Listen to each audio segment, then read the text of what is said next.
Do you ever look at other photographers and think that they have it all figured out? And do you look at yourself and think that there is some big piece, secret that you're missing? Well, you're not alone. Marketing is a really challenging subject for a lot of photographers because you get into photography not to do marketing, but to do photography. And then you find yourself struggling with the marketing experience you do have. But I'm here to tell you that you can learn marketing, and that's one of the biggest secrets that the other photographers have figured out. If you can learn it, you can do it too. Hi, Shine Sparklers. It's Lucy here of ShineSparkL Marketing Education for Photographers, back with a series of ABCs of marketing. This is video 2, and I'm going to be going through the letters C and D today. And before I start, I'm going to tell you once again that I have a free guide that is now available. I have linked it in the description. It is called The 5 Missteps That Attract Price Shoppers and Drain Your Passion, Profits, and Joy. And I believe we have all felt that way at some point in our photography career. And I wrote the guide to help you try to navigate and maybe eliminate those missteps before they happen, because I do go into the success concepts that will overcome them. So get your copy by going to the link in the description of this video. Anyhow, we're going to move on. I have my notes ready, so if I'm looking away, that's just to remind myself of what to say. And we are going to start with the letter C, and that stands for call to action. I'm sure there's other C's, but again, I may do this series over again with a whole bunch of different definitions. We'll see how that goes. Anyhow, a call to action, it sounds pretty self-explanatory. It's an instruction for people to take a next step. You call them to action, or you call them out to action. And I'd like to think of it more as an invitation to action rather than a call to action. An invitation implies a warmth, a trust, and we need to make sure that it's compelling as well, that it's coming from a place where people feel that the next step will be a good step for them to take. So users are anonymous to us in the vast internet. And the goal of our marketing is to, as I said yesterday, grab people's attention. And the ultimate goal behind that is to bring people closer out of being anonymous into being not anonymous. So once they reveal themselves to us, it means that they're getting closer to us and to our business and to our brand. And then we have opportunity to then show them the value that we can bring if they hire us to do the job that they're looking for. And so once you get attention, you have to do something with that attention. You can't just let it fall off. And that's where a call to action comes in. Once you have somebody's attention and they are interested and they are paying attention, you then have to move them somewhere else. And that movement, I talked also yesterday about the 11, I can't remember what it was, 7-11-4, Daniel Priestley's formula for getting people into your business, that they need 7 hours of content, 11 interactions in 4 locations. Him doing event management, it's a little bit of a different animal, possibly. Those formula values may be a little bit different for us. But in any case, having somebody take you up on the call to action is an interaction, and that gets them into a warmer place with you. It gets them to reveal themselves in a lot of times if they give their name, their email address, or they inquire, or they get on your newsletter.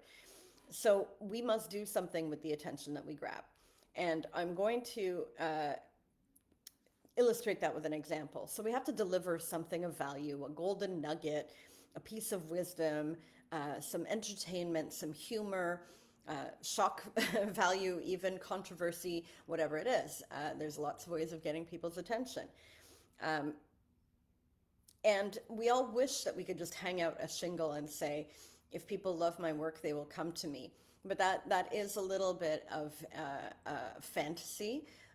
Maybe some people get to the point where they could just sit back and relax and people just flock to them. The if you build it, they will come kind of mentality. But often we need to lead people because people get distracted all the time. Imagine going to an amusement park and you walk in and there's all sorts of things vying for your attention and you don't know where to start. If there's an arrow or a board that tells you where to go for certain things, we appreciate that guidance, and we, as humans, we respond to it. So we can't just sit back on our laurels and say, well, if my ad is getting attention and somebody's interested, I'm just going to, sort of sit back. You gotta move them to the next step. The photos, they'll say they're beautiful, but they may not be um, compelled to move to the next step unless you tell them to. And it's a really simple concept. You just have to tell people what to do. Um, so imagine you're traveling, because this happens often when you're visiting other places. You tend to see these things. There's a busker or an entertainer um, on a street corner, and it's a clown, and they're entertaining the crowd with, I don't know, balloon animals and juggling and, tricks and things like that. And the hat that they have the money in is sitting in a corner and they're performing and people are being entertained. He got their attention with the act, but he isn't giving them a call to action. So some people might enjoy the act for a few minutes and then wander away. Some people may dig into their pockets for a few coins and locate where the hat is to drop them off. But if there's a lot of people in the crowd and the hat is far away, a lot of people will just sort of, clap and walk away. Now imagine you have another performer who's performing down the street, also a clown, also doing, something fun and entertaining and getting people's attention. And at the end of the little show, the clown picks up the hat, gives a sad face, and says, put the money into the hat, then gives you a big smile and wanders around the crowd like a church collection. And the likelihood of people giving money then is much greater.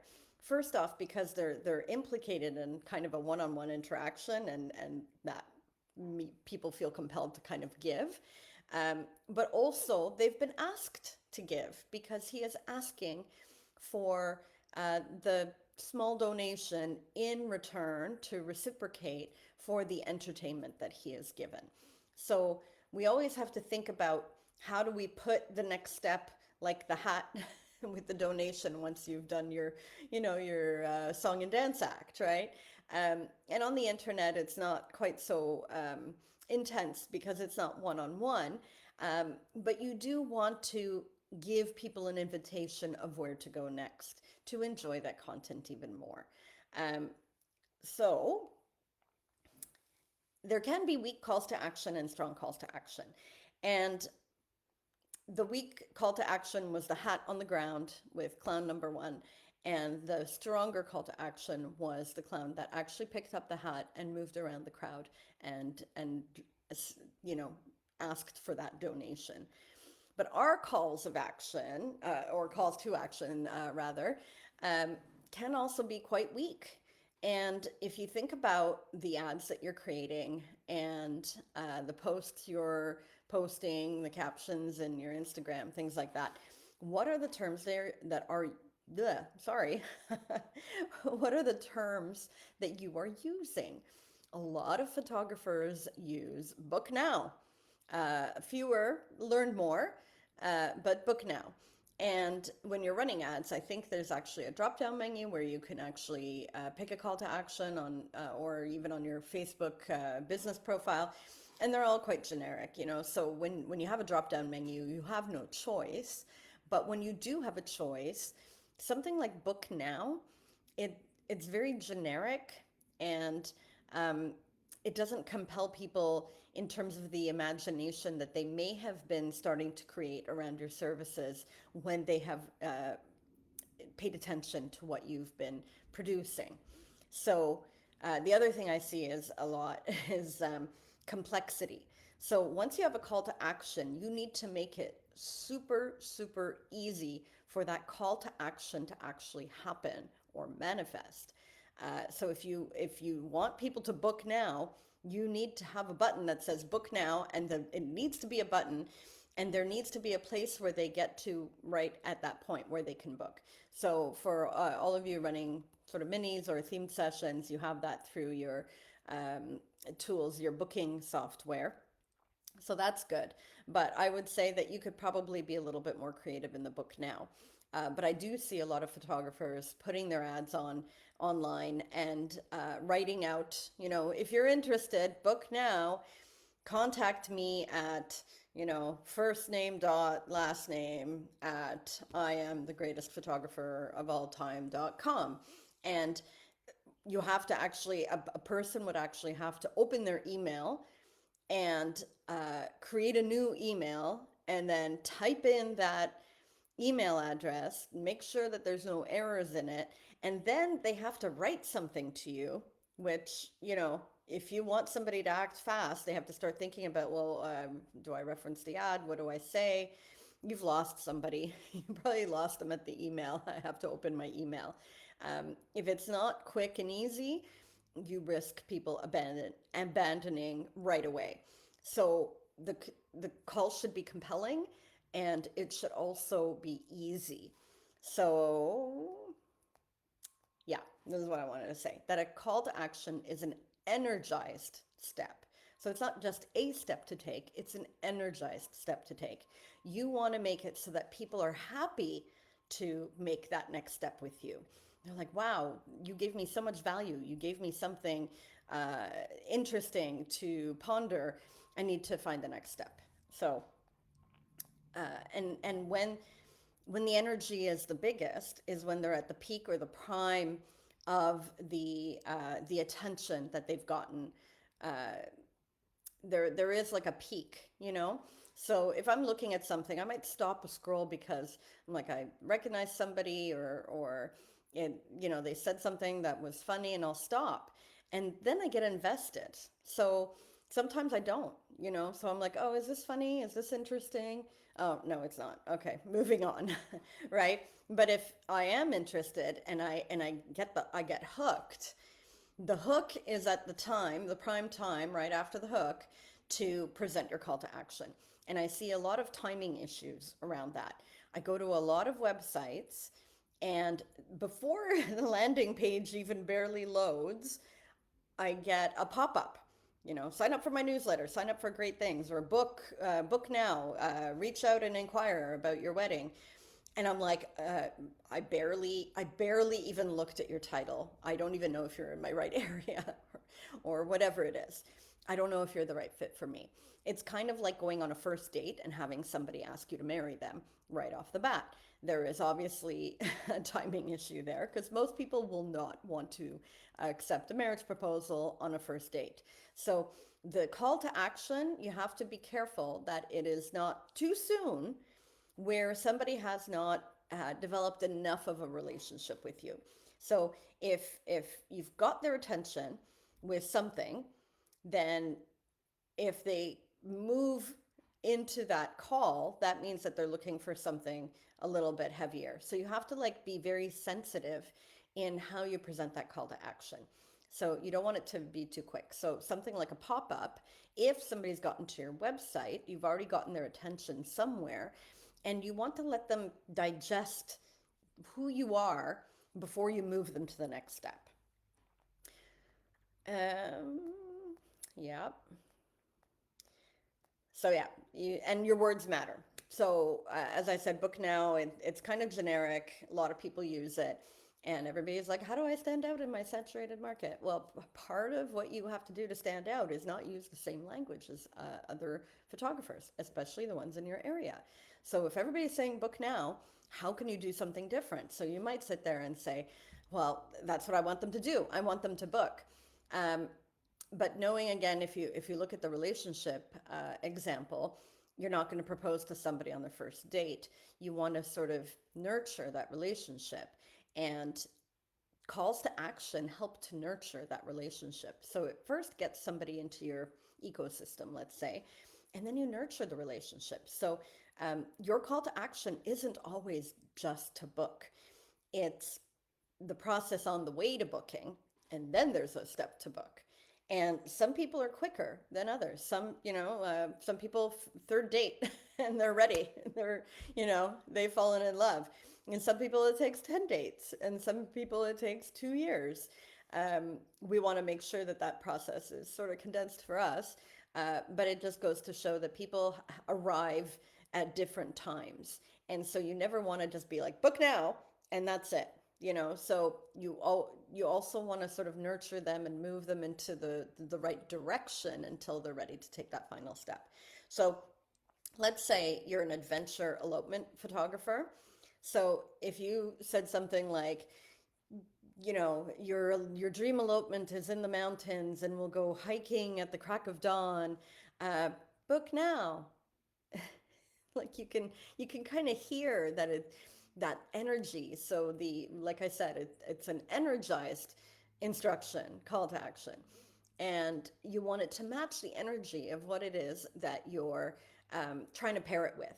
So an adventure elopement photographer doesn't want to have like the energy deflated by saying like learn more or book now. It's not very powerful. So I wrote one here. Adventure awaits with your click. It it changes the energy.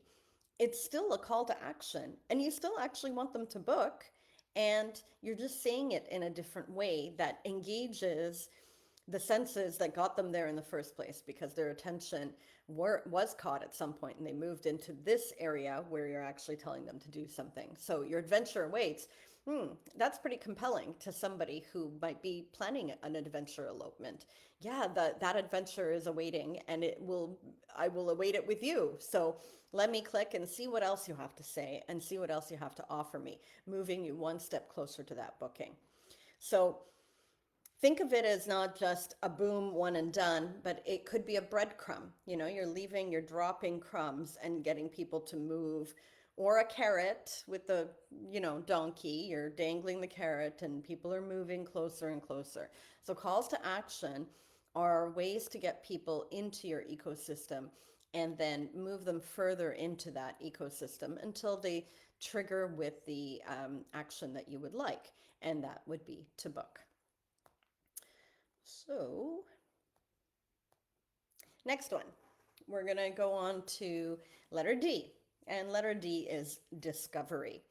And this is one of the foundations that I teach in marketing, because it is one of the absolute most critical things that you do.